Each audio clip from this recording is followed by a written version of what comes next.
A young billionaire visits his wife's grave every year. But on the 5th year, a beggar girl says, "She's alive, I can prove it." And he falls to his knees in shock. Oak Hill Cemetery was always quiet on Mondays. Liam Gray knew this because he had been coming here every Monday for 5 years. Same time, same path between the headstones, same blue flowers in hand. He stopped in front of the stone that read, "Ilara Gray, beloved wife." The golden letters didn't shine as brightly anymore. Time did that to everything. Liam placed the flowers in the vase. His hands trembled slightly, as they always did. Not from the cold. It was April and the sun warmed the back of his grey suit. It was something else. Something he couldn't name, even after 5 years of trying. "Hi, Ilara." His voice came out hoarse. He always started that way. Then he would stay silent for about 20 minutes, staring at her photo on the gravestone. That smile that made him forget to breathe. The green eyes that seemed to see right through him. "The office is doing well. We won that shopping center project." He spoke slowly, as if she could answer. "You always said I could do it." A light breeze rustled the trees around him. Liam closed his eyes. For a second, he almost managed to pretend she was there, listening. "I still don't know how to move on." The words came out softer now. "Everyone says 5 years is enough time. That you would want to see me happy. But I don't know how to be happy without you." He opened his eyes and looked at the photo again. Ilara was 28 when she died. A car accident on the road to his mother's house. Rain, wet road, a dangerous curve. Her car was found in the lake the next day. The body? Never found. No body, no way to be sure, the police had said at the time. But after 3 months of searching, they declared her presumed dead.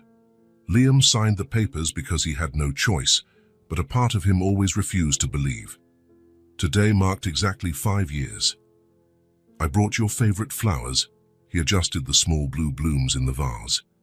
"I remember you saying they looked like pieces of the sky that had fallen to earth." A sound behind him broke the silence. Light footsteps on the grass. Liam didn't turn around. Other people came to the cemetery. He wasn't the only one with ghosts to visit. "Sir." The voice was small, a child's. Liam sighed and slowly turned. A girl stood a few feet away. Maybe 5 years old. Dirty clothes, disheveled dark hair, bare feet. A street child, obviously. They sometimes appeared in the cemetery, begging for money. "I have no change," he said, turning back to the gravestone. "I don't want money." Something in her voice made him stop. It was too steady for a child that young. Liam turned again. The girl was closer now. And he could see her face more clearly. The world stopped. Her eyes were green, sea green, just like Ilara's. The shape of her face, the curve of her eyebrows, even the way she tilted her head to one side when she spoke. It was like looking at a miniature version of his wife. "What do you want?" Liam managed to ask, though his voice sounded strange. The girl looked at the gravestone, then at him. "She's alive." The words fell like stones into the cemetery's silence. Liam felt something icy run down his spine. "What did you say?" "She's alive. I can prove it." The girl spoke with a certainty that gave him goosebumps. No hesitation, no doubt, as if she were talking about the weather. Liam took a step back. This had to be some kind of cruel joke, someone wanting to prey on his pain. "Go away," he said, louder than he intended. "I don't know what kind of prank this is, but my mother sent me." Liam stopped speaking. The girl continued, without taking her eyes off him. "She said maybe now you'd be ready." Liam's heart pounded so loudly he could hear it. This wasn't real. It couldn't be real. "Who are you?" His voice came out as a whisper. The girl smiled. Ilara's same smile. Liam felt his legs give way. "My name is Isa." "Isa." He repeated the name as if it were a foreign word. "And she's my mother." Isa pointed to the photo on the gravestone. "She's told me so much about you." Liam looked at the photo, then at the girl.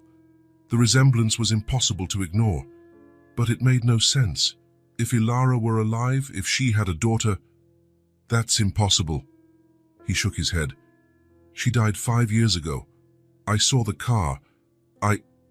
You saw the car, Issa interrupted him, but you never saw her. The simplicity of her statement hit Liam like a punch. It was true. He had never seen Ilara's body. He never had real proof that she was dead. Where is she? The words came out before he could think. Far from here, but not as far as you might imagine. Issa stepped closer. Now Liam could see that she had a small scar on her forehead, just like Ilara had since she was a child. The same half-moon-shaped mark. Why did she do this? Liam sat down on the grass beside the gravestone. His legs could no longer hold him. Why let me think she was dead? Issa sat beside him, her dirty clothes contrasting with Liam's immaculate suit. She'll explain everything to you when you meet. And when will that be? Issa didn't answer. Instead, she reached into the pocket of her torn pants and pulled out something small and folded. A photograph. She sent me to show you this. Issa carefully unfolded the photo and held it out to Liam. His hands trembled as he took it. It was Ilara, older than he remembered, with a few grey strands in her dark hair, fine lines around her eyes. But it was her, smiling at the camera, holding a child on her lap, a child who looked exactly like Issa. Liam felt something warm slide down his face, tears he hadn't cried in years. She's real, he whispered. She's really her. Mother said maybe now you'd be ready, Issa said softly. Ready for what? To know us for real, not as a fantasy or a memory. As real people. Liam looked at the photo again, then at Issa. The likeness was undeniable now. You're my daughter, he said. It wasn't a question. I am. More tears came. 5 years. He had had a daughter for 5 years and didn't know it. Mother said one day I would meet you, Issa continued. And now? She thinks you're ready now. I do too. Liam looked at the little hand the girl held out, small, dirty but firm. He looked at the gravestone where he had put flowers every Monday for 5 years. He looked at the cemetery where he had come to mourn a death that might never have happened. If I go with you, he said slowly, and this is a lie. It's not a lie. Issa didn't lower her hand. She's been waiting 5 years, but she'll only appear if you truly want to know us for real. Us, me and her, not as a fantasy or a memory, as real people, with real problems, living real lives. Liam felt something stirring in his chest, something he hadn't felt in 5 years.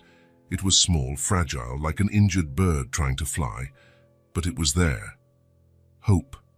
I want to know you for real, he said, and took Issa's hand. The girl smiled, Ilara's smile. Then let's go. They walked in silence along the cemetery paths. Liam looked back once, watching the gravestone grow smaller. For 5 years, that place had been the center of his life, the place where he came to talk to ghosts. Now, for the first time, he was leaving it with someone alive. At the cemetery gate, Issa stopped. Before we go, she said, there's one thing you need to know. What? Mother isn't the same person you remember. 5 years have changed her, changed everyone. Liam nodded. I'm not the same either. I know that's why she thinks now might work. And you? What do you think?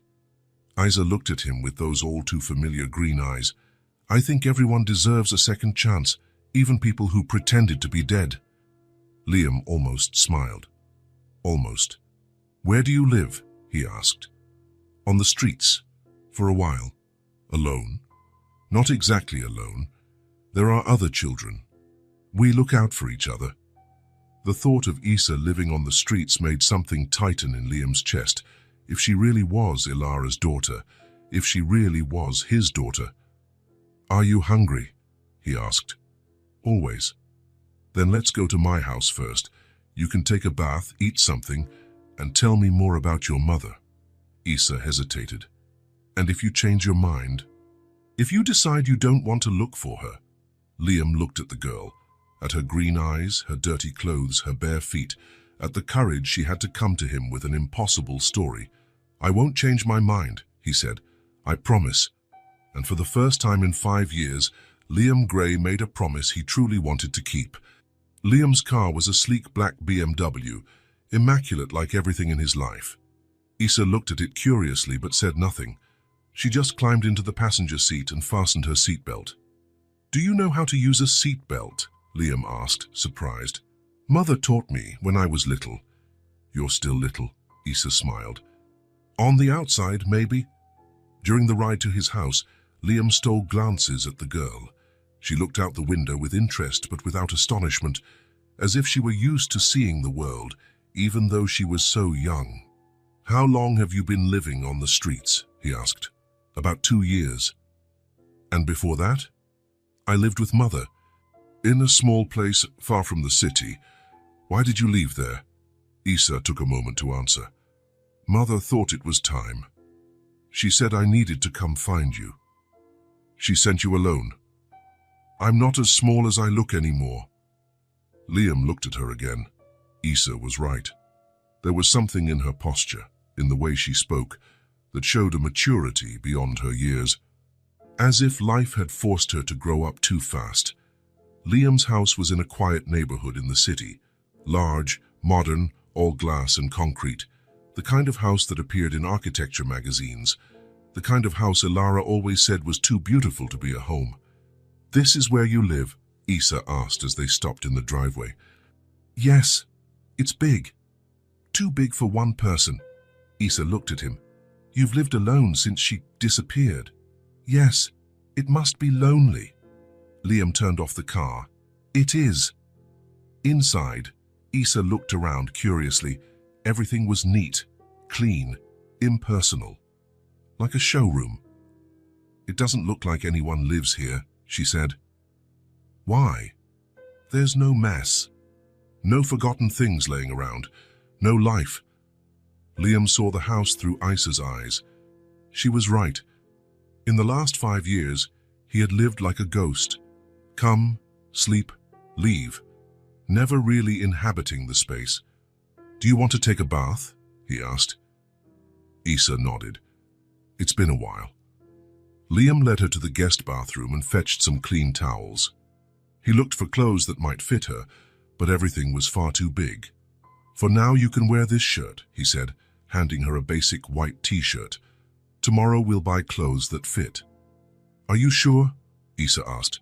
"That you want to help me?" "I'm sure." While Issa bathed, Liam went to the kitchen. It had been a long time since he cooked for more than one person. Actually, it had been a long time since he cooked at all. He usually ate sandwiches or ordered in, but today was different. Today he wanted to make something special. He found eggs in the fridge, bread in the pantry. He decided to make scrambled eggs with toast. Simple, but made with care. When Issa came downstairs, she was wearing his shirt like a dress. Her dark hair was clean and shiny, displaying curls that reminded him of Ilara's. Without the dirt, the resemblance to his wife was even more striking. "You look so much like her," Liam said without thinking. "Everyone says that."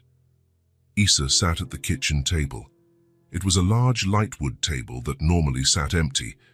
With her there, the space felt less cold. "Tell me about her," Liam said, serving the eggs. "How is she? What does she do?" "She works at a small school.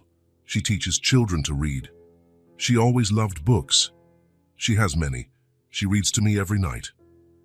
Liam felt a pang. Ilara reading to her daughter every night. A simple, beautiful routine he never got to see. "And is she happy?" Issa chewed slowly before answering.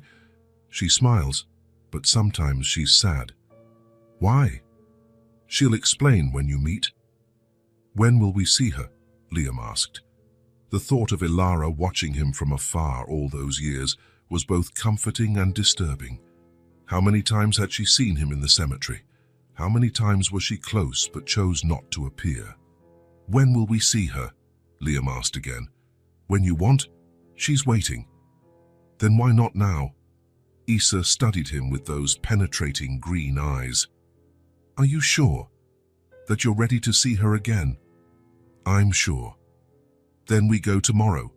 Today you need to rest, and so do I." "Are you tired?" he asked Isa. A little. Do you want to sleep here tonight? Tomorrow we'll decide what to do. Isa hesitated. Are you sure? I'm sure. There's a guest room upstairs.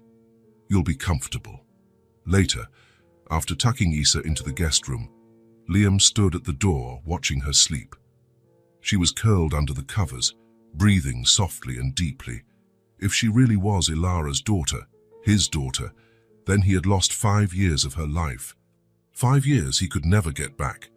But maybe he could reclaim their future. For the first time in 5 years, Liam Gray went to sleep with something other than sadness in his heart. He went to sleep with hope. And in the next room, a 5-year-old girl slept peacefully, knowing her mission was just beginning. Morning arrived slowly at Liam's house. He woke early, as he always did. But this time it wasn't just habit, it was anxiety. There was a child sleeping next door, his daughter. Liam crept down to the kitchen without making a sound. He made coffee as he did every day, but today he also took orange juice from the fridge. A child would like juice, he thought. He didn't know much about children. In fact, he didn't know anything about children. The sound of bare feet on the stairs made him look up. Isa appeared at the kitchen door, still wearing his shirt as a dress. Her hair was messy on one side, as happens when one sleeps deeply. "Good morning," she said, her voice still husky from sleep. "Good morning. Did you sleep well?" "Better than I have in months." Liam felt a pang in his chest. Months. She had been on the streets for 2 years, but the last months had been worse. "Do you want breakfast?" he asked. "Do you have food?" The simple question hit him like a punch. Of course he had food. His fridge was always full, even if he rarely cooked. But for Isa, having food wasn't guaranteed. "Yes, I have. What do you like to eat?" Isa shrugged. "Anything. I'm not picky." Liam opened the fridge and began taking things out. Eggs, milk, fruit, bread. As he prepared breakfast, Isa sat at the table and watched in silence. "Did you always live in this house?" she asked. "No. I bought it after your mother disappeared." "Why?" Liam stopped stirring the eggs. "The house where we lived held too many memories. I couldn't stay there." "You sold the house where you were happy." "Yes, I sold it." Isa was quiet for a moment. Mother always talked about that house. She said it had a small garden where she planted flowers. It did. She loved that garden. She still loves planting. Where we lived, she always found a way to have plants. Liam placed the scrambled eggs on Isa's plate. She looked at the food as if it were a treasure. "You can eat," he said softly. Isa began to eat slowly, savoring each bite. Liam noticed she was controlling herself not to devour everything at once. "When was the last time you ate?" he asked. "Yesterday. A lady gave me half a sandwich. And before that, 2 days before, I found some fruit that fell off a truck." Liam sat in the chair next to her. "How did you survive on the streets for so long?" "We help each other, the children who live there. There are older ones who take care of the little ones." "And where do you sleep?" "There are places, under bridges, abandoned buildings. When it's too cold, we go to the train station." Each word from Isa was like a blade in Liam's heart. His daughter, sleeping under bridges, going days without food, living a reality he couldn't even imagine. "Why did your mother let you go alone?" The question came out harsher than he intended. Isa stopped eating. "She didn't let me. I decided on my own." "How so?" "Mother was getting sick. We had no money for medicine. I told her I would come find you." "What kind of illness?" "A cough that wouldn't go away, and she was very thin, thinner than normal." Liam closed his eyes. "Ilara sick, without money for medicine, while he lived in this huge house with everything he needed. She didn't want you to come find me." "At first she didn't. She said it wasn't time. But when she got worse..." Isa stirred the eggs on her plate. "I said I'd come with or without permission. Then she gave me the photo and taught me how to find you." "How did you know where to find me?" "Mother told me about the cemetery. that you went there every Monday. She had seen you there a few times. She saw me in the cemetery. A few times, from afar. She never got close because she thought you were okay, that you had moved on. Liam shook his head. I never moved on. She knows that now. Issa returned to eating. Liam watched her, trying to process everything he was learning. His wife alive but struggling. His daughter on the streets, taking care of herself at 5 years old. What was your life like, he asked, before you went to the streets? Issa's face lit up a bit. It was simple. We lived in a small house outside the city. Mother worked at the village school. She made little one but enough to live. And what did you do together? In the morning she took me to school. She was my teacher, so I stayed with her all day. In the afternoon we came home and she taught me things. How to read better, how to draw, how to cook. Liam could imagine the scene. Ilara and Issa in a small kitchen, making food together. A simple life, but full of love. And at night? Nights were my favorite. We sat on the porch and she read stories to me. There was a rocking chair she found abandoned. We fixed it together. What kind of stories? All kind. She had many books. She said she brought some from the old house where we lived. Liam remembered Ilara's books. She had hundreds of them. She always said books were her best friends. Some days we only had bread, but she made it feel like a celebration, Issa continued, a small smile on her face. She would warm the bread in the oven and spread butter. She said it was a queen's feast. Issa's voice grew softer, more tender. Mother always managed to make everything feel special, even when there was almost nothing. Liam felt his eyes burn. Ilara, going through hardships, but shielding her daughter from the harshness of reality, turning scarcity into abundance through love. She'd talk about me, he asked, all the time. She said you were the kindest man she ever met, that you designed beautiful houses and had gentle hands. Gentle hands? She said your hands knew how to create beautiful things, and that when you held me before I was born, your hands were always gentle on her belly. Liam stopped breathing for a second. She was pregnant when she pretended to die. She was only a few months along. She said she wanted to tell you, but she was afraid. Afraid of what? Issa hesitated. She didn't like talking about it much. She just said she felt small next to your family, that she didn't feel good enough. Liam thought of his mother, Catherine, of her cold ways with Ilara, of her subtle comments about social differences and incompatibilities. Your grandmother didn't like Mother, he said. It was a statement, not a question. Mother said she thought you two weren't a good match. And what else did she tell you about that time?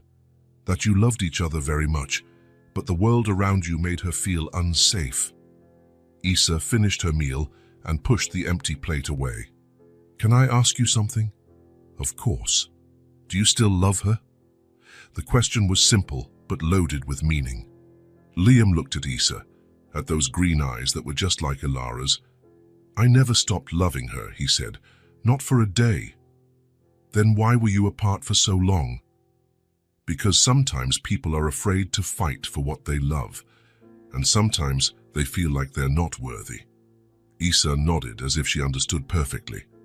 Mother always said that love isn't just wanting good for someone, it's also feeling worthy of receiving love back. The wisdom of that 5-year-old child impressed Liam. Ilara had raised a girl who understood things many adults couldn't. Do you miss her? He asked. Every day, but I knew I had to come. She needed help and you were the only one who could truly help. How did you know I would want to help? Because Mother always said you were good, and when I saw you in the cemetery, bringing flowers to her, I knew she was right. Liam hesitantly reached out his hand. Issa looked at it for a moment, then placed her little hand inside his. Thank you, he said. For what? For coming to find me. For giving me a second chance. Everyone deserves a second chance, Issa replied. Even people who get scared and mess up. They stayed like that for a moment, hand in hand at the kitchen table, Father and daughter getting to know each other gently, carefully, like wounded animals, learning to trust each other. "When will we see her?" Liam asked. "Today, if you want." "I want to." "Then we'll go. But you have to promise one thing." "What?" "That you won't be angry with her. She did what she thought was best at the time." Liam squeezed the little hand of Isa. "I promise. And that you won't try to change everything at once. Mother gets scared when things change too fast." "I promise that too." Isa smiled, the first true smile Liam had seen on her. "Then let's pack your things. The trip is a bit long." "What things? I have no things." Liam looked at the girl. She really had nothing but the dirty clothes she wore when she appeared at the cemetery. "Then first we'll buy some things for you." "Clothes or shoes? You don't need to." "I want to," Liam interrupted. "You are my daughter. Let me take care of you." Isa studied him for a moment. "Are you sure?" "More sure than anything in my life." And for the first time in 5 years, Liam Gray felt as if he were exactly where he was meant to be. Not in a cemetery, talking to ghosts, but here in his kitchen, planning a future with his living, real daughter. The silence between them was no longer uncomfortable. It was the kind of silence that exists between people learning to love one another, full of possibilities and hope. Outside, the sun shone brighter than it had in years. The BMW left the city while the sun was still low in the sky. Liam had bought new clothes for Isa at the mall store that opened earlier. A small pair of jeans, a pink t-shirt, white Velcro sneakers. She had chosen everything carefully, touching the fabrics as if they were treasures. Now she sat in the passenger seat, wearing her seatbelt, looking out the window with curiosity. The new clothes made her look more like a child and less like a street survivor. "How long until we get there?" Isa asked as they left the last city buildings behind. "About 3 hours," Liam replied. "In a hurry?" "A little. Mother must be worried." "Does she know you're with me?" "Not exactly. She knew I was coming to find you, but didn't know if you would agree to come." Liam looked at Isa in the rearview mirror. "And if I hadn't agreed?" "I would have tried to convince you until you agreed." "And if you still said no?" Isa thought for a moment. "Then I would go back to her and we would find another way." "What other way?" "I don't know. But we always find a way." The simple confidence of Isa impressed Liam. At 5 she had already learned that life required creativity to survive, that when one plan fails, you make another. "Were you always this brave?" he asked. "Mother says yes, that I was born fearless."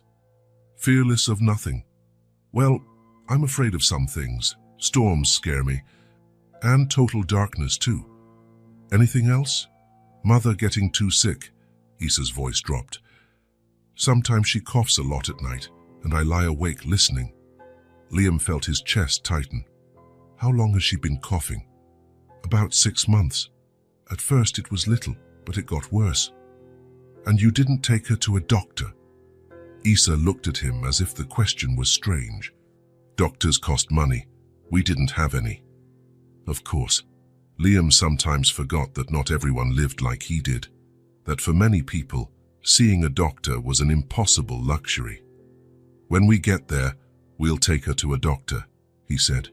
"You would do that?" "Of course, she is. She still is important to me." Isa smiled. "I knew you still cared about her. How did you know?" "By the photo, you cried when you saw it." "You noticed?" "I notice everything. Mother taught me to pay attention to people. She says eyes tell more truths than words." They drove in silence for a while. The road was beautiful, passing through green fields and small towns. Isa watched it all with interest, as if seeing the world for the first time. "Can I ask something?" she said after a while. "Sure." "Do you have other children?" "No, just you." "And do you have a girlfriend?" "No." "Why not?" Liam thought of his answer. "Because I could never forget your mother." "Did you never try?" "I tried a few times, but it didn't work." "Mother never dated anyone else either?" "No." "No." She said she had already met the love of her life and didn't need to look for another. Issa's words warmed Liam's heart. Even after 5 years, even amid hardships, Ilara still considered him the love of her life. "What do you like?" Liam asked, changing the subject. "What do you mean? What things do you like to do? Games, activities?" Issa thought for a moment. "Drawing. What do you like to draw? Houses, animals, sometimes people." Liam felt something stir in his chest. "Houses? Yes, I draw different houses. Some big, some small, some with gardens, some with porches." "I'm an architect," Liam said, trying to sound casual. Issa turned to look at him. "Really?" "Yes, I draw houses too, only they actually get built." "I guess I take after you," she said, smiling. And then it happened. Liam smiled back. Not the polite smile he used at work, or the sad smile he showed when someone tried to comfort him. It was a different smile, warm, genuine, full of paternal pride. It was the smile of a father discovering a connection with his daughter.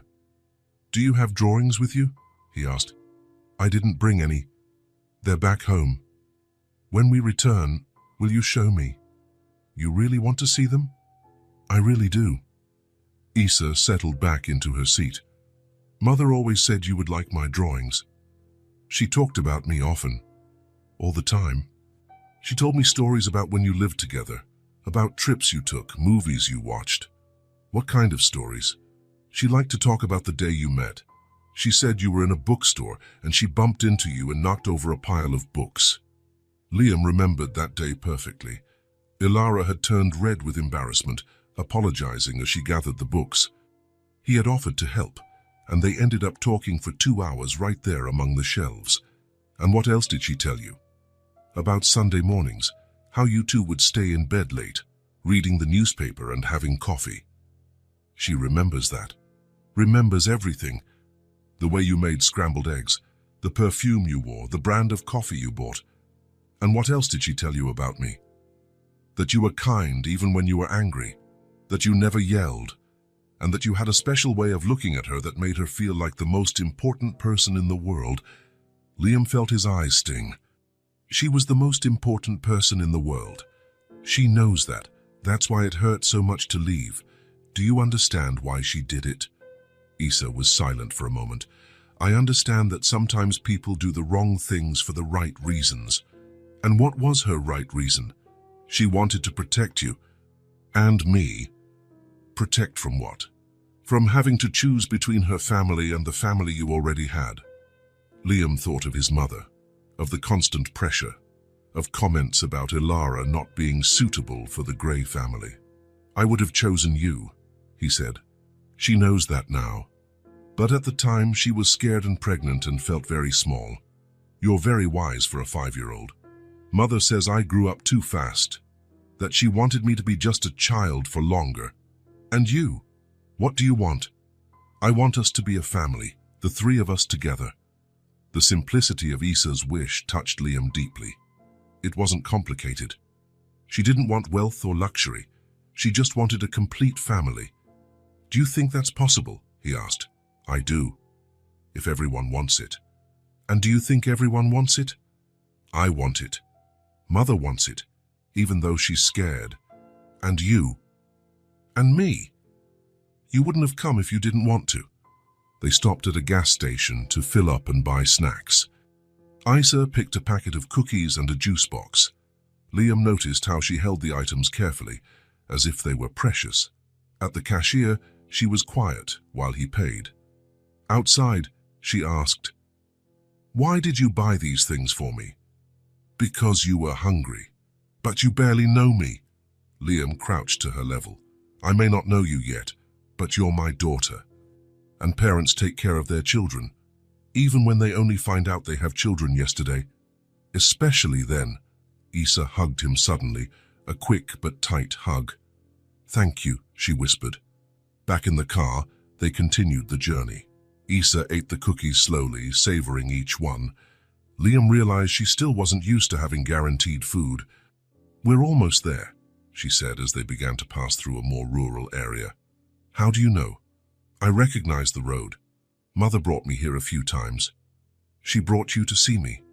No, just to see the places you used to visit. Liam looked around. They really used to come to this area on weekends. Ilara liked the fresh air and tranquility. Are you nervous? Isa asked. A little, and you? Me too, but it's a good kind of nervous. How do you mean? It's like when you know something very good is going to happen, but you're not sure how it will be. Liam smiled again. That new smile, full of fatherhood. You're right. That's exactly it. The road began to narrow, passing by small farms and simple houses. The sun was higher now, warming the day. At the next bend, Isa said, you'll see the sign for the village. Liam felt his heart race. In a few minutes, he would see Ilara again. After 5 years believing she was dead, he would finally look into her eyes once more. Do you think she'll be happy to see me? He asked. Isa looked at him with those familiar green eyes. I'm sure she will. And when the sign for the small village appeared on the road, Liam knew his life was about to change completely again. This time, for the better. The village was small, dirt roads, simple houses, some children playing in the central square. The kind of place where everyone knows everyone, and life moves slowly. Liam drove cautiously, following Isa's directions. His daughter was restless in the seat, looking around everywhere. It's there, she said, pointing to a light blue house at the end of the street. Teacher Clara's house. Teacher Clara. That's the name Mother uses here, Clara Santos. Ilara had changed her name, of course. To fake her death, she needed a new identity. Liam stopped the car in front of the house. It was small, simple, but well cared for. It had a porch with 2 wooden chairs and a small garden with flowers, blue flowers. She still plants the same flowers, he murmured. She said they reminded her of someone special. Isa jumped out of the car even before he turned off the engine. She ran toward the house, her new sneakers crunching on the dirt. Mother, she shouted. Mother, I brought him. The front door opened and a woman appeared on the porch. Liam felt the world stop. It was Ilara, thinner than he remembered, with shorter hair and a few grey strands that weren't there 5 years ago. But it was her. The same green eyes, the same gentle smile, the same way of tilting her head when she was surprised. Isa ran to her and threw herself into her arms. Ilara hugged her tightly, but her eyes were fixed on Liam. Liam stepped out of the car slowly, as if he were dreaming. Each step toward the house felt like an eternity. Ilara set Isa down and took a step forward, then stopped. As if an invisible wall kept her from moving closer, they stared at each other for long seconds. 5 years of longing, pain, and unanswered questions hung in the air between them. Tears began to spill down Ilara's face, silent, like a gentle rain. You came, she said, her voice trembling. She brought me, Liam replied, looking at Isa. Isa stood between them, looking from one to the other, as if she were a human bridge connecting 2 people who loved each other but had been lost to each other. I told him you were alive, Isa said. I showed him the photo. Ilara looked at her daughter, then at Liam again. You believed her? At first I didn't. I thought it was some kind of cruelty. And now I'm here. Ilara wiped her tears with the back of her hand. Come in, please. Inside, the house was even smaller than it looked from the outside. A living room, a kitchen, 2 small bedrooms, everything clean and organized but simple. Very different from the large and modern house where Liam lived. There were books everywhere, on shelves stacked on the floor, on the table. Ilara had always been that way, surrounded by books as some people are surrounded by expensive furniture. Would you like some coffee? Ilara asked, her hands trembling slightly. I would. Isa sat on the small sofa, watching the 2 adults move around the house like cautious dancers, each aware of the other's movements. How did you find me? Ilara asked as she prepared coffee. I told him everything, Isa replied before Liam could speak. About the cemetery, about you being sick, about everything. Ilara looked at her daughter with a mix of pride and concern. You shouldn't have come alone. But I did. And it worked. It worked. Ilara looked at Liam. It worked. Liam nodded. She stayed at my house last night. Ate well. Slept in a real bed. Thank you, Ilara said quietly. You don't have to thank me. She's my daughter. The words hung in the air. My daughter. Liam had said it with a certainty that warmed Ilara's heart and frightened her at the same time. They drank their coffee in silence. Issa told her mother about her new clothes, about Liam's big house, about the food he had made for her. He made scrambled eggs just like you used to, she said excitedly. Just the same way. Ilara smiled. He's always been good at cooking. You remember, Liam said. It wasn't a question. I remember everything. After coffee, Issa said she wanted to show her drawings to Liam. She ran to the bedroom and came back with a folder full of papers. Look, she said, spreading the drawings on the table. These are the houses I told you about. Liam looked at the drawings carefully. They were simple, done with colored pencils and markers, but there was something special about them, an intuitive understanding of proportion and space that impressed him. She has talent, he said to Ilara. She really does. She's always drawn since she was little. I think she takes after me, Issa said, repeating the phrase she had said in the car. Ilara looked at Liam, then at her daughter. I think so too. The afternoon passed slowly. Issa showed him the entire house, told him about the school where Ilara worked, about the friends she had in the village. Liam listened to everything, but his eyes always returned to Ilara. She was different, not just thinner or with different hair. There was a serenity in her that hadn't existed before, as if the 5 years had taught her to find peace within herself. But there was also a fragility.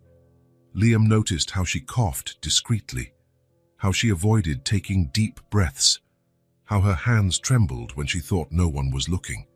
When dusk fell, Issa said she was tired. Ilara tucked her into bed and stayed in the room for a while, speaking softly to her. Liam waited in the living room, looking at the books on the shelves. Many he recognized.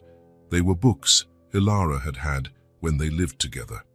She's asleep, Ilara said as she returned to the living room. It was a long day for her. For all of us. Ilara sat in the armchair, keeping some distance from him. Do you want to know why? I do. Where do I start? At the beginning. Ilara took a deep breath, and Liam realized how much effort it cost her. I was never accepted by your mother, you know that. I know. But it was worse than you imagined. She didn't hide that she thought I wasn't good enough for you, that our social difference would end up destroying our marriage. Liam closed his eyes. She never should have said that to you. But she did, several times, and I began to believe it. Why? You knew I loved you. I knew that. But love sometimes isn't enough. I felt small in your family, out of place, as if I was always trying to prove I deserved to be there. Ilara stopped to cough, a dry cough that made her bend over slightly. You okay? Liam asked, leaning forward. I'm okay.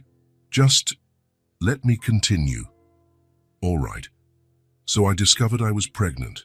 Those were the best and worst days of my life at the same time. Why? Because I wanted so much to tell you. I dreamed of your reaction, of what our family would be like.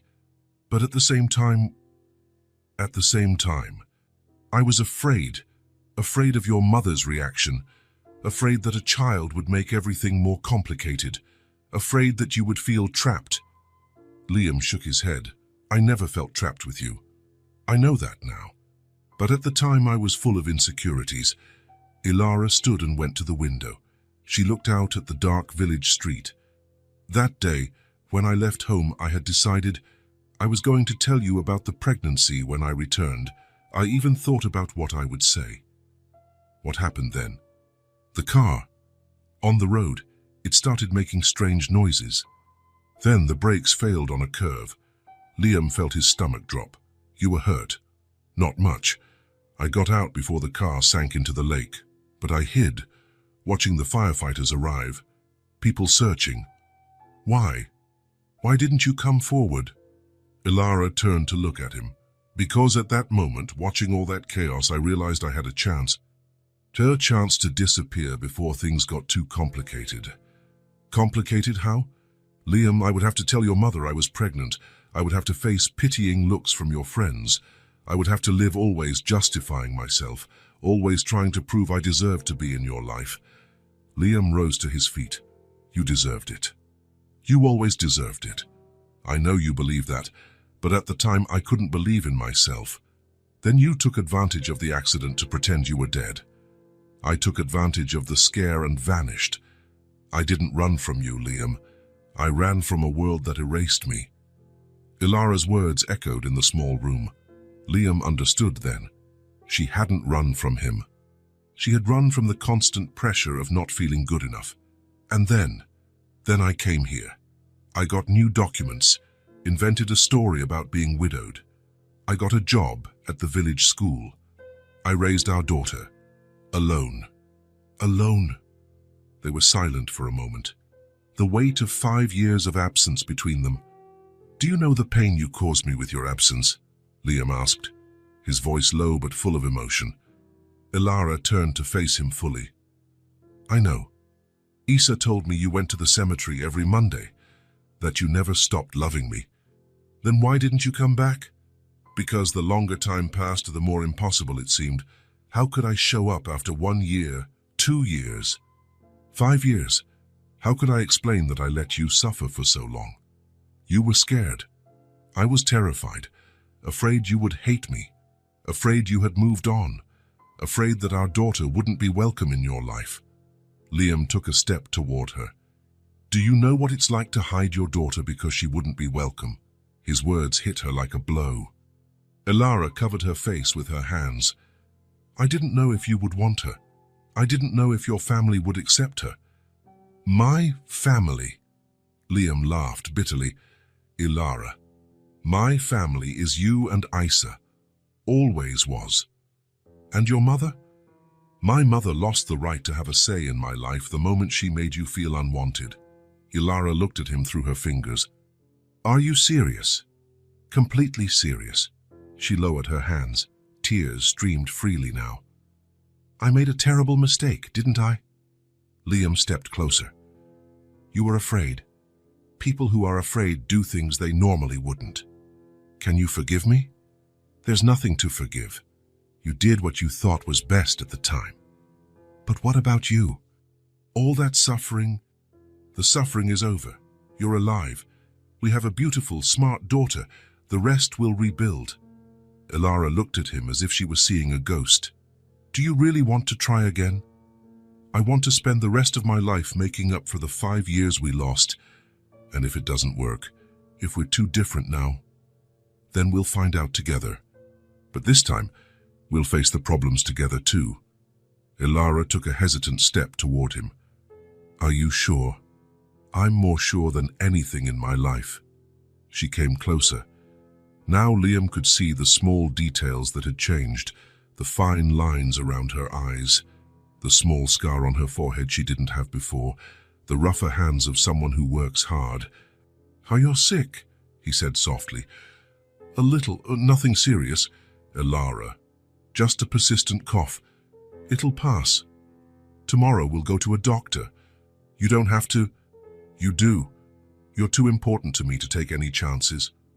She smiled through her tears. You still think I'm important? In response, Liam extended his hand, as he had with Isa in the cemetery, as he had when they were young and in love. Ilara stared at the outstretched hand for a long moment, then slowly placed her hand in his. The touch was electric. 5 years disappeared in an instant. They were again that couple who loved each other without reservation, dreaming of a future together. I missed you so much, she whispered. You have no idea how much I missed you. They embraced then. It was not the desperate hug of lovers reunited after a journey. It was the careful hug of two wounded people learning to trust each other again. They held on as if they were holding something very fragile and precious. What do we do now? Ilara asked, her head resting on his chest. "Now we talk, we plan. We decide how we'll be a family. And your mother, your friends, everyone who will ask questions? I'll handle that. What matters is what the three of us want. And you sure of what you want?" Liam stepped back a little to look into her eyes.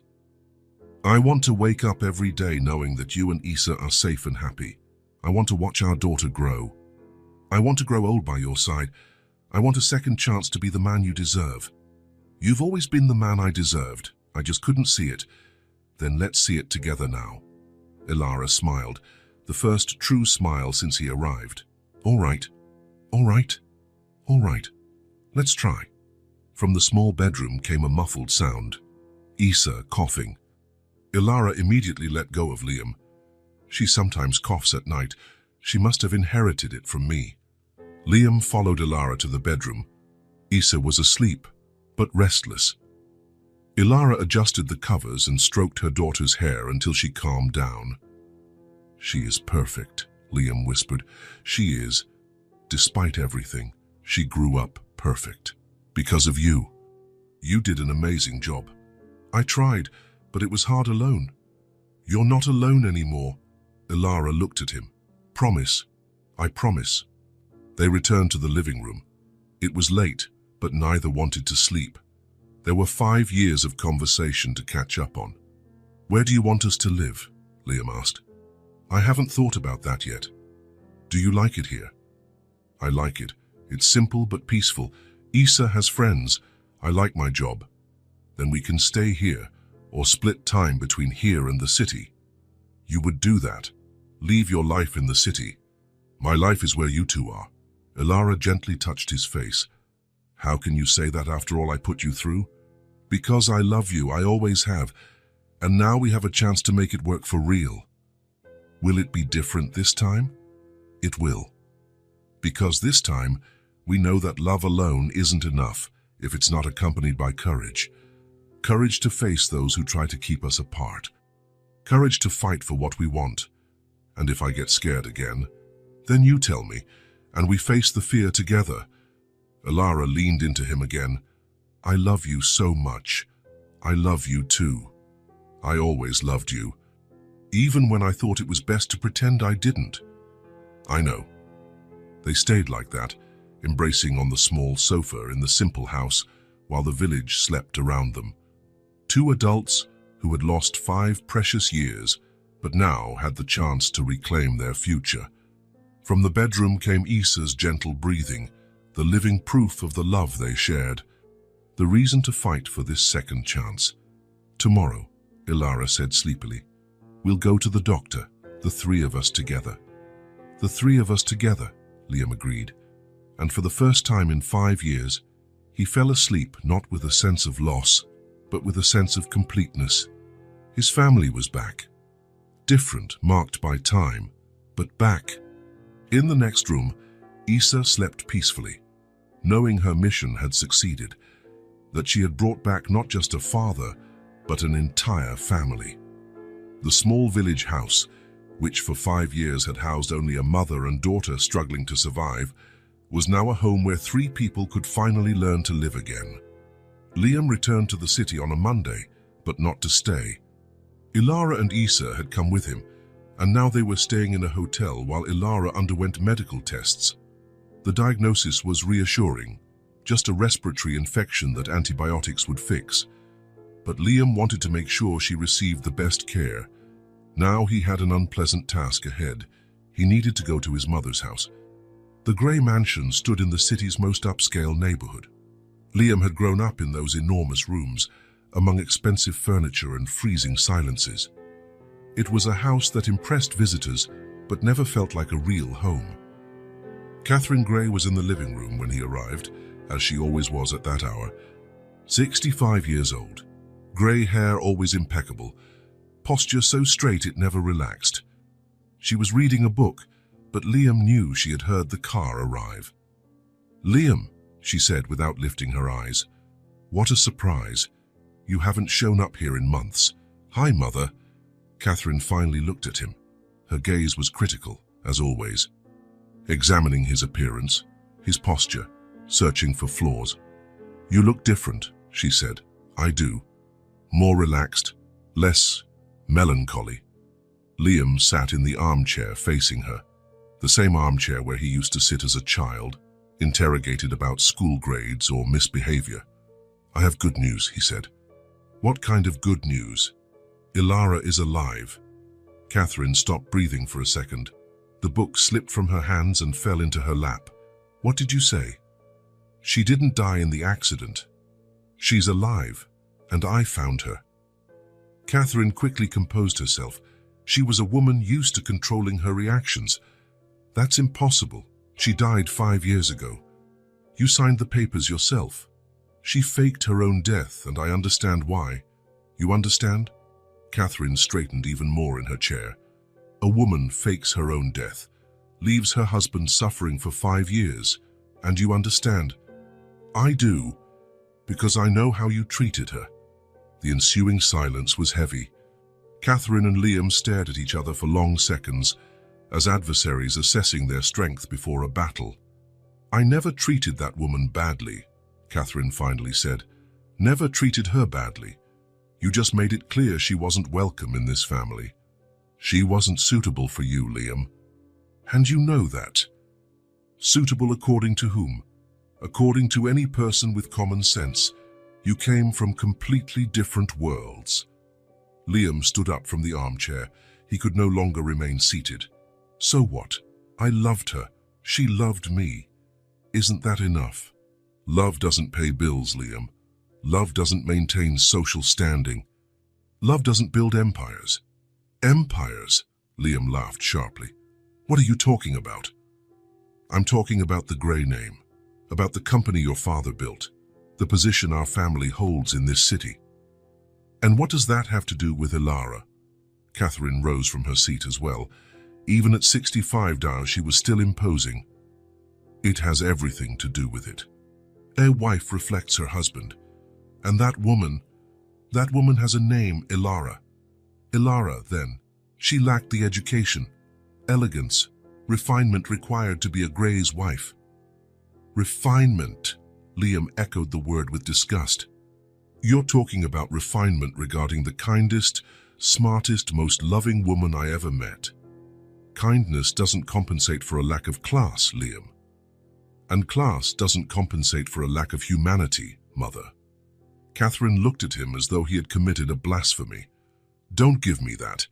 I dedicated my entire life to building something for you to inherit. The company, the social standing, the right connections. I never asked for any of that.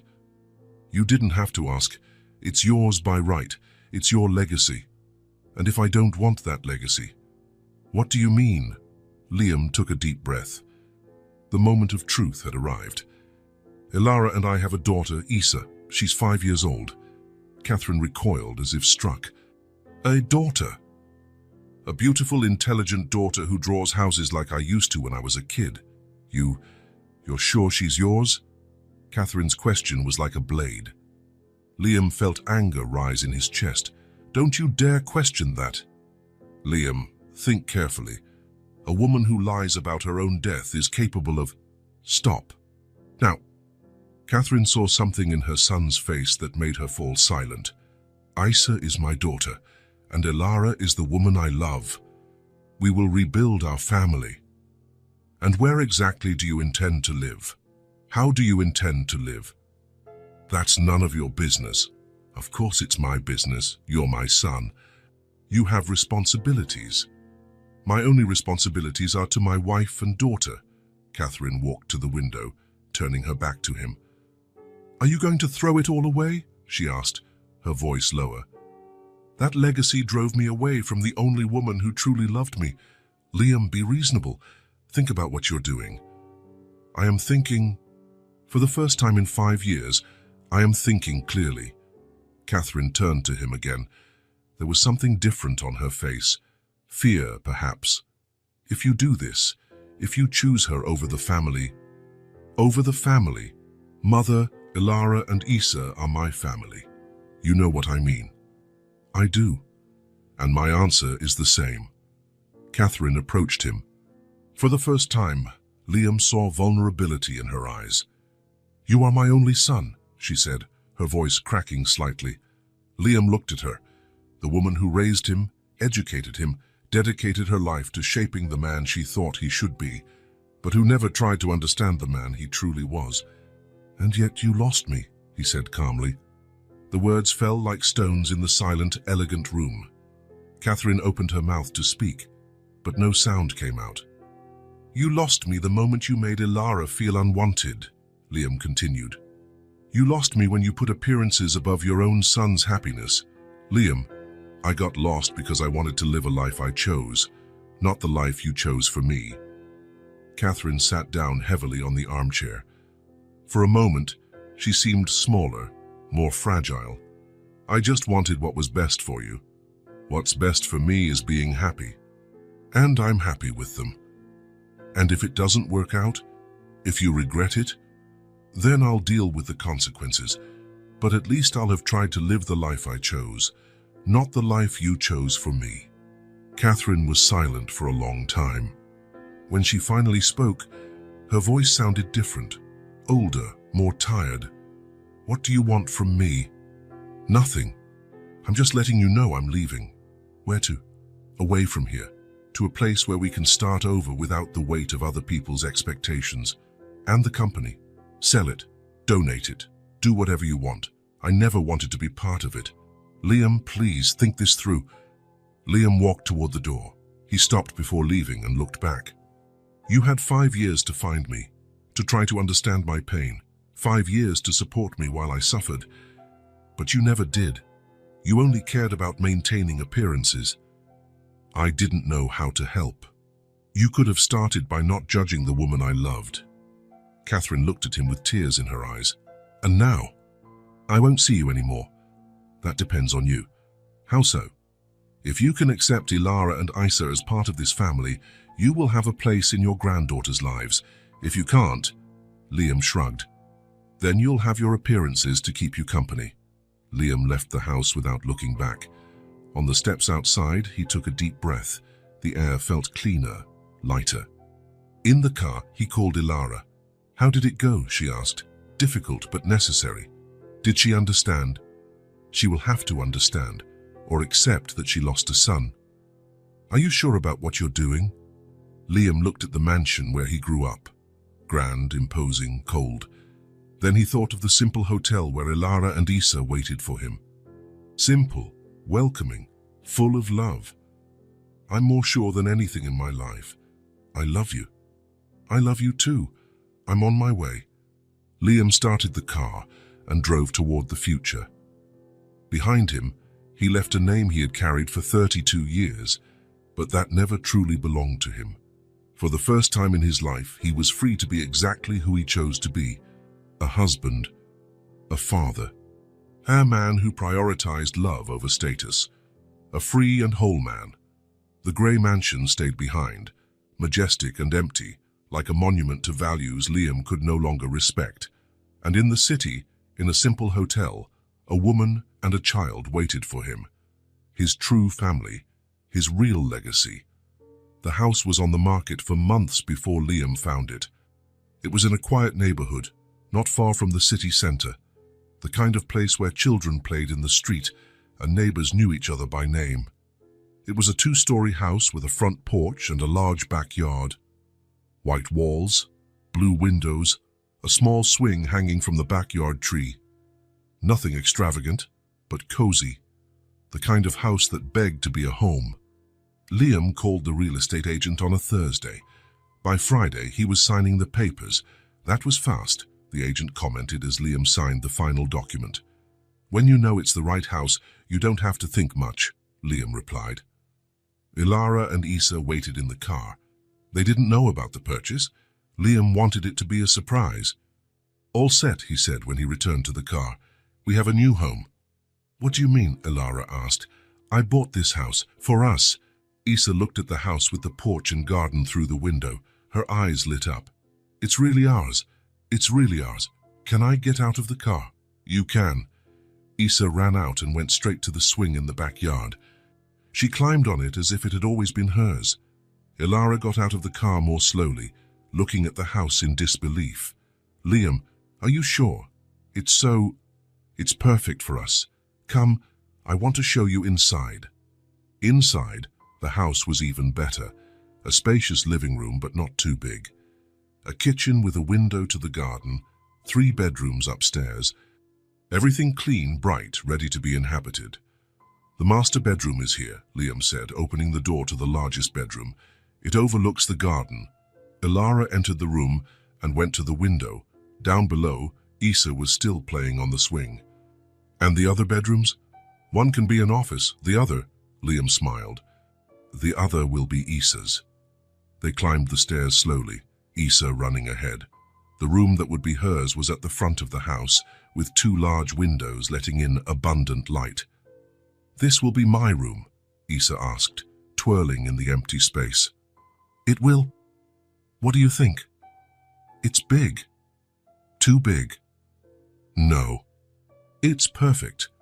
That afternoon, while Ilara unpacked their things in the master bedroom, Liam went out to do some shopping. He had a specific mission: turn an empty bedroom into the dream room of a 5-year-old girl. First stop, paint store. Issa had said her favorite color was yellow, like the sun. Liam bought a light yellow paint for the walls and white paint for the ceiling. Second stop, furniture store. A small bed with a house-shaped headboard, a low desk where Issa could draw, a shelf for books and toys, a colorful chest to store treasures. Third stop, toy store. Liam had never bought toys before, but something inside him knew exactly what to look for. Colored pencils, markers, paper blocks, puzzles, a few stuffed animals, a doll with dark hair like Issa's. Last stop, home decor store.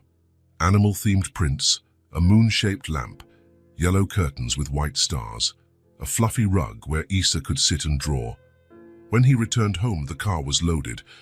Ilara helped him unload everything, her eyes wide. "Liam, this is too much. It's just the beginning." "The beginning of what?" "The 5 years of gifts I missed."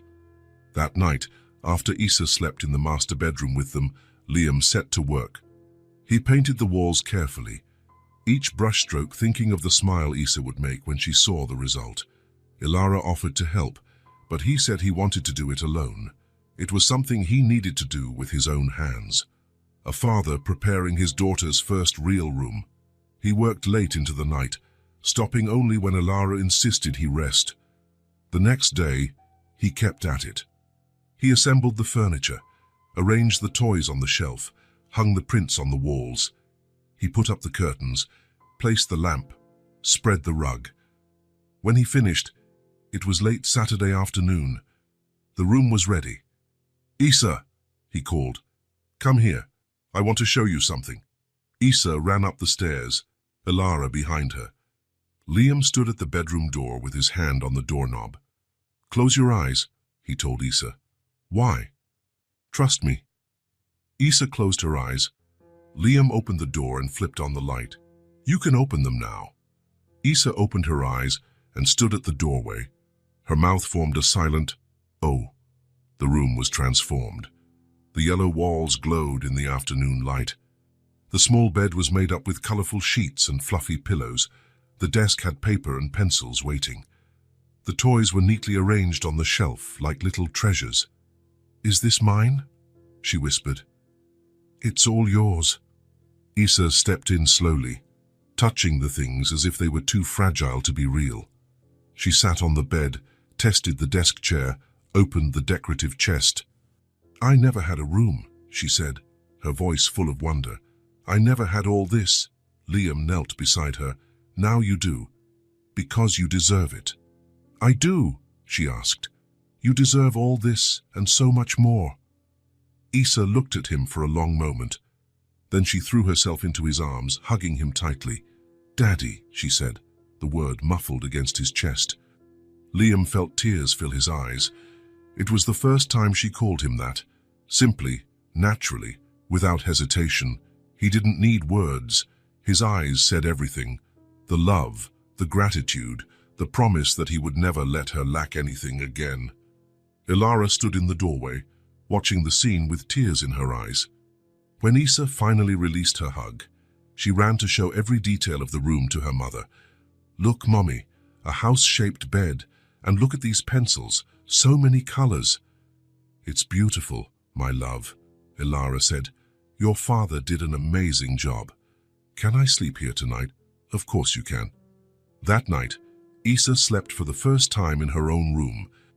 Liam and Ilara stood at the door for a few minutes, watching her nestled among the colorful pillows.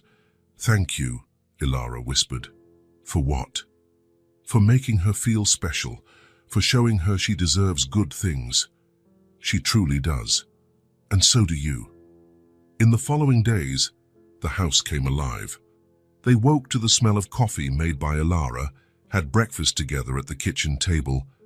Issa ate cereal from a pink bowl Liam had bought especially for her. After breakfast, as Liam worked from home, he had decided to be a freelance architect to have more flexibility. Issa spread herself out on the living room rug with her drawings, paper and pencils everywhere, her tongue sticking out when she was focused. "What are you drawing today?" Liam would ask. "A new house," was usually the reply. "What does it look like?" "Big enough for a whole family, with a porch to sit on and a garden to play in." Liam smiled. Issa was drawing their house. After lunch, it was nap time. Not that Issa would admit to napping. She said she was resting her eyes. Liam carried her to the bedroom, covered her with a blanket, and she slept clutching her new doll. These were Liam's favorite moments. The house was quiet. Ilara napped in their bedroom, and he could work in peace. But he also had to check on Issa, just to make sure he wasn't dreaming, that they were actually here. In the afternoon, when Issa woke, it was time to show her drawings to Liam. She'd come running down with the papers in hand. "Daddy, look what I made." Liam dropped everything to look. He studied each line like the architect he was, but commented with the heart of a father. "This window here is perfect. And look how you detailed the garden. You think I draw well? I think you have a lot of talent, and that you'll be an amazing architect if you want to be. Like you. Better than me." Issa smiled and ran to show her drawings to Ilara. That night, after dinner, they sat on the porch. Issa on the swing, Liam and Ilara in the chairs they had bought for it. They talked about the day, weekend plans, about nothing and everything at the same time. "This house is beautiful," Issa said one of those nights, swinging slowly. "It is," Ilara agreed. "It's ours," Liam said, looking at the two most important people in his life. Ilara looked at him, then at Issa. She saw something beautiful happening between father and daughter. A connection being built drawing by drawing, conversation by conversation, hug by hug. She saw how Liam looked at Issa when the girl wasn't paying attention, with admiration, with tenderness, with a paternal love that grew each day. She saw how Issa sought Liam whenever she wanted to show something important, how she had begun to call him Daddy naturally, without effort. The two of them were a bridge, connecting the wounded past with a hopeful future, healing each other's wounds just by being in each other's lives. "You know what I like most about this house?" Issa asked. "What?" Liam and Ilara asked in unison. "That it has space for everyone to be happy at the same time." It was a simple observation from a 5-year-old, but it carried a deep wisdom. Liam's old house was large but cold. The little village house was cozy but too small for big dreams. This house was different, large enough to breathe, yet small enough to feel intimate. It had spaces to be together, and spaces to be alone when needed. It was a house for a family. "Can I ask a question?" Issa said one morning while drawing on the rug. "Sure," Liam replied, looking up from his laptop. "Did you always want to have children?" The question took him by surprise. "I did. Especially after I met your mother. And now that you have a real daughter, is it how you imagined?" Liam closed his laptop and sat on the floor beside her. "It's better." "Why?" "Because I didn't know I would enjoy seeing you draw so much, or hearing your questions, or discovering how you think. And I didn't know I would enjoy having a daddy so much," Issa said, still drawing. "You didn't?" Mother always said you were special, but I thought she was exaggerating because she loved you so much. And now I think she wasn't exaggerating at all." Liam smiled and tousled her hair. "You're special too, you know." "Am I?" "The most special girl in the world. More special than all the other kids." "To me, yes. To me, you're one of a kind." Issa stopped drawing and looked at him. "Daddy?" "Yes?" "Thank you for giving me a room." "You're welcome. And thank you for giving me a family. Thank you for letting me be part of your family too." That afternoon, Ilara was in the kitchen preparing dinner when she heard laughter from the living room. She peered around the door and saw Liam and Issa on the floor, both drawing. Issa was teaching Liam how to draw a butterfly.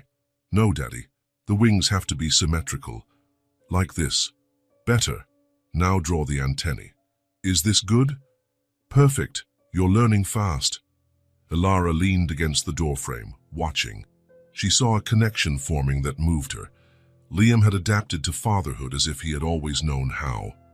And Issa had embraced his presence as if he had never been absent. They were a bridge, the two of them. A bridge over the 5 lost years.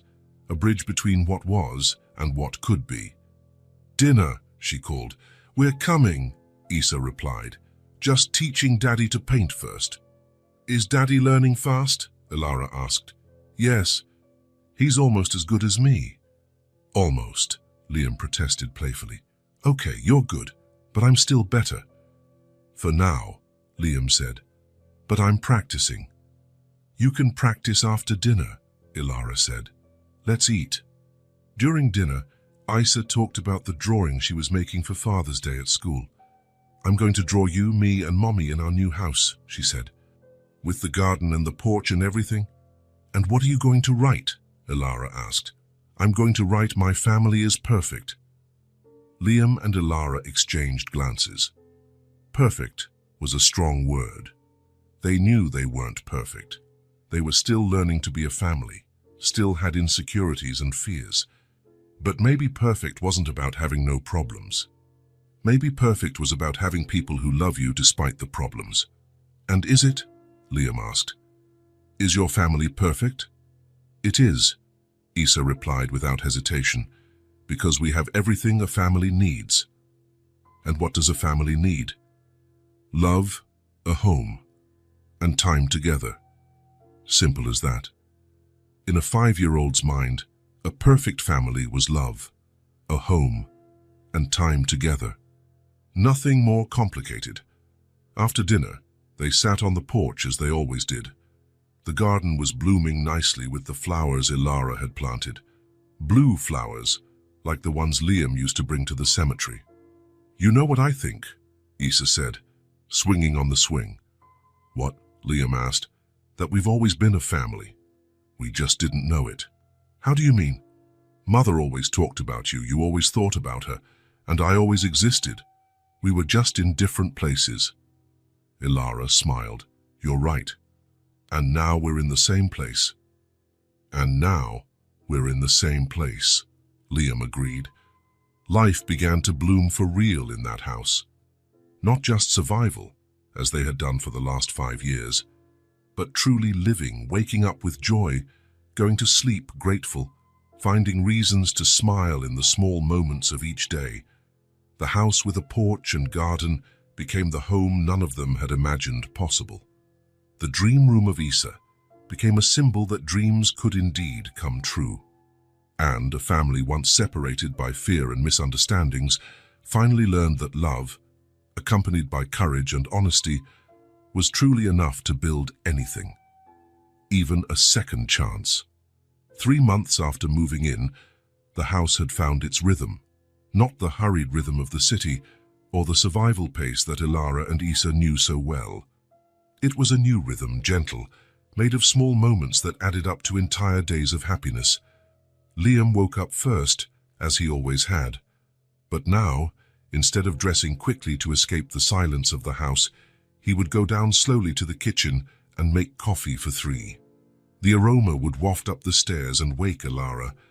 She would come down in a robe, still sleepy.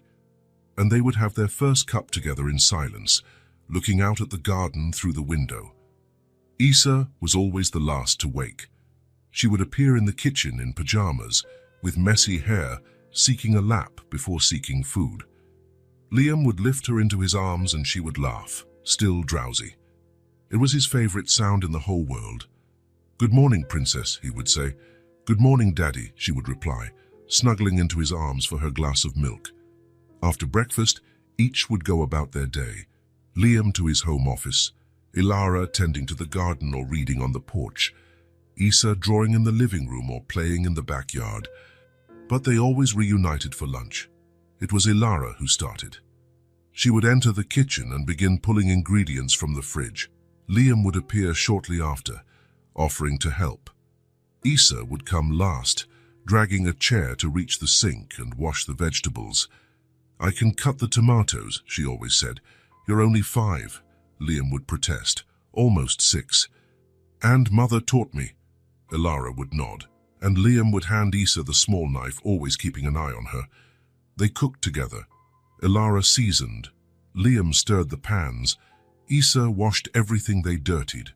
6 hands working in harmony, 3 people creating something together. "How about pasta today?" Ilara would suggest. "With tomato sauce," Issa would add. "And cheese," Liam would add.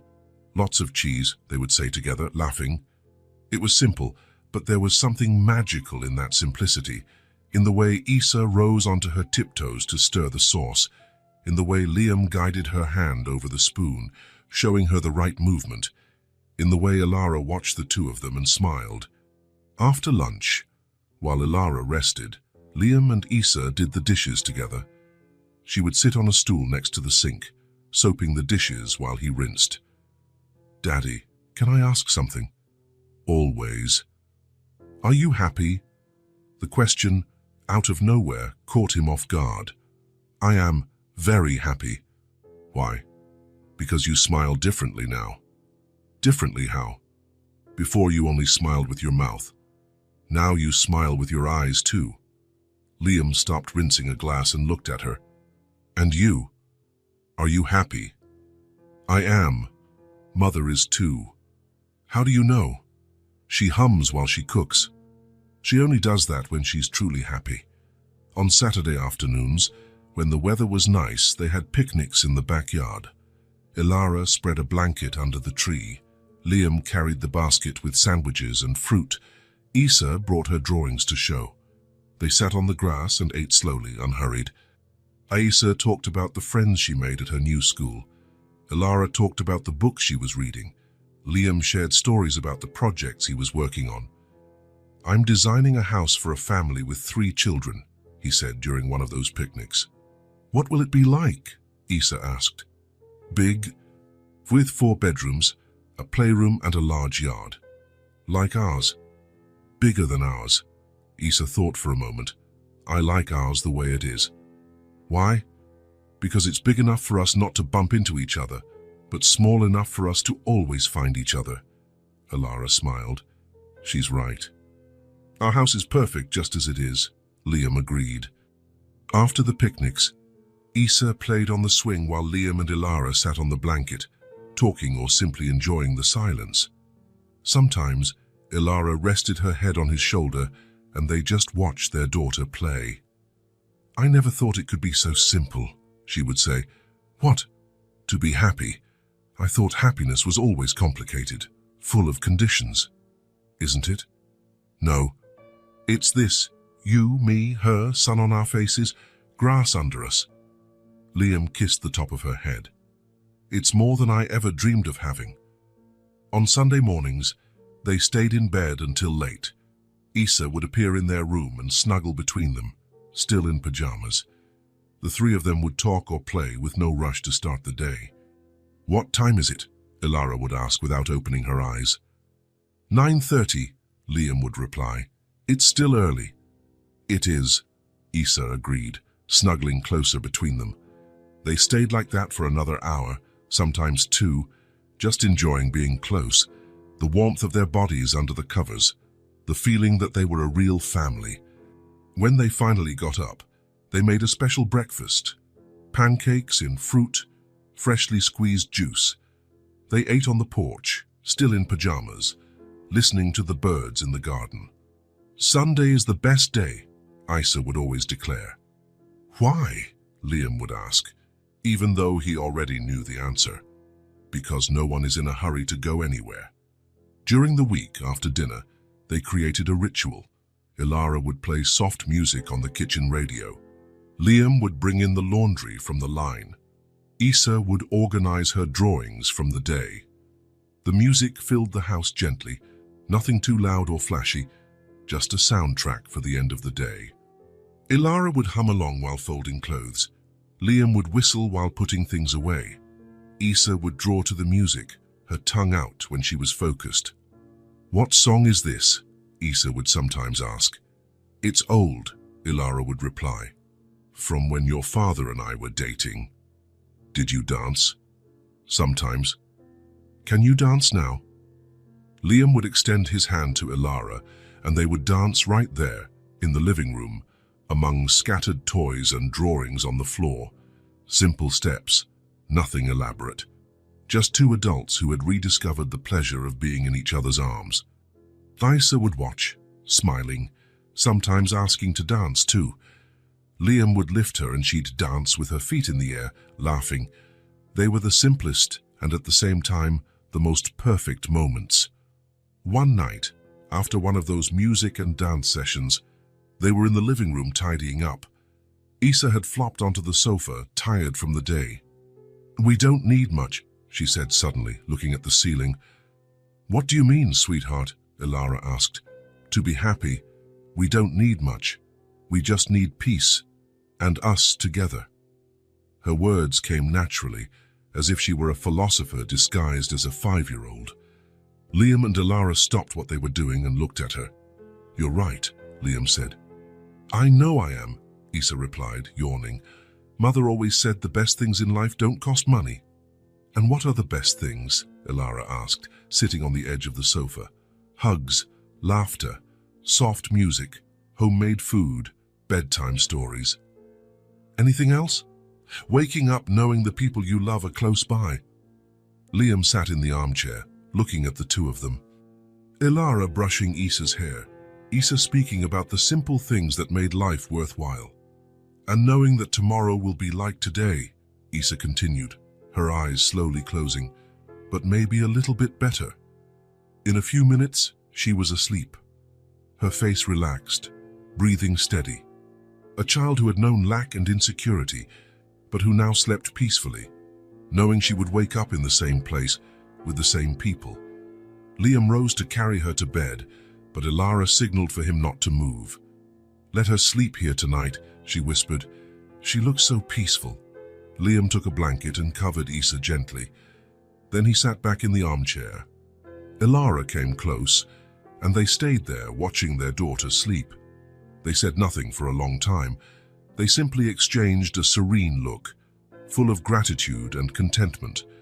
A look that said everything they needed to say, that they had found what they were searching for, that they were where they belonged, that they had everything they needed. The music played softly on the radio. Outside, the wind gently rustled the garden trees. The house breathed around them, welcoming and secure. Life, at last, tasted like home. Not the kind of home you buy or build, but the home you create with love, patience, and presence. The home that exists wherever people truly love each other and choose to be together one day at a time. Liam looked around the living room. He saw Isa's drawings scattered about, the rumpled sofa cushions, the blanket that had slipped from her lap. He saw Ilara curled up beside him, both of them nearly asleep. It was imperfect and messy and completely ordinary. It was exactly perfect. "I love you," he whispered to Ilara. "I love you too," she whispered back. And so, in the house with a porch and garden, a family continued the quiet work of being happy, one day at a time, together. It was a Thursday afternoon when the doorbell rang. Isa ran to the door, but Ilara stopped her. "Let's see who it is first," she said, looking out the window. A woman stood on the porch, back turned, grey hair, hunched posture, clothes that looked too large. "Liam!" Ilara called, recognizing Catherine. Liam descended the stairs and stopped when he saw his mother outside the window. When he opened the door, he barely recognized her. The woman on the porch seemed smaller, more fragile. She had lost weight and her skin had an odd pallor, but what struck him most was the expression on her face. There was no arrogance, only fatigue. "Hi, Liam," she said, her voice softer than usual. "Hi, Mother." Catherine looked at Ilara and Isa behind her son. "Ilara," she said, nodding. "Catherine," Ilara replied, neutral but not hostile. Catherine looked at Isa. "And you must be Isa." The girl nodded, half hiding behind her mother. "May I come in, just for a few minutes?" Liam hesitated, looked at Ilara, who shrugged. "You may," he said. Catherine entered slowly, as if each step cost an effort. She looked around the living room, seeing Isa's drawings, Ilara's books, the family photos. "It's a beautiful home," she said. "It seems so welcoming." "Would you like to sit?" Ilara offered. Catherine sat carefully. Liam and Ilara remained on the sofa, Isa leaning against her mother. "How did you know where to find us?" Liam asked. "I asked your former partner." "And why did you come?" Catherine took a deep breath. "I didn't come to accuse, I came to ask." The phrase took Liam by surprise. His mother never asked for anything. "Ask for what?" Catherine looked at her hands. When she lifted her eyes, they were wet. "I'm sick," she said simply. The silence was heavy. Isa moved closer to Ilara, who pulled her into her lap. "What kind of illness?" Liam asked, softer. "Cancer. Pancreatic cancer. The doctors say I don't have much time left." Liam felt as though he'd been punched. "How long?" "A few months, maybe a year." Ilara hugged Isa instinctively. "And I don't want to spend my remaining time alone," Catherine continued, her voice breaking. Liam looked at her, truly fragile now. "Mother, I was wrong, Liam. I was so wrong." Tears began to fall. "I spent so much time worrying about appearances that I forgot what truly mattered." She looked at Ilara, then at Isa. "I forgot that you deserved to be happy." "That love was more important than status." Ilara felt her eyes sting. "But I don't want to die as someone who only knew how to push away," Catherine continued. "I want to try to be different, if you'll let me." Liam looked at Ilara. She nodded slightly. "What exactly are you asking?" he asked. "For a chance to truly know my daughter-in-law, to know my granddaughter, to try to be the mother you deserved. After everything, precisely because of everything, I know I cannot fix the past, but maybe I can at least not ruin the future." Liam looked again at Ilara, who nodded almost imperceptibly. "We won't erase what happened," he said slowly. "We won't pretend there wasn't hurt." Catherine nodded. "I understand. But if you want to stay in it slowly, you can try to be part of this." Catherine closed her eyes, relieved. "Slowly," she repeated. "I promise." Isa slipped from Ilara's lap and approached Catherine. "Grandma?" she asked. "Yes, I'm your grandmother." "Are you sad?" "I am, but also relieved." "Why?" "Because you let me come in." Even though I was hard to deal with, Isa thought, then ran to the garden. She returned with one of the blue flowers Ilara had planted and held it out to Catherine.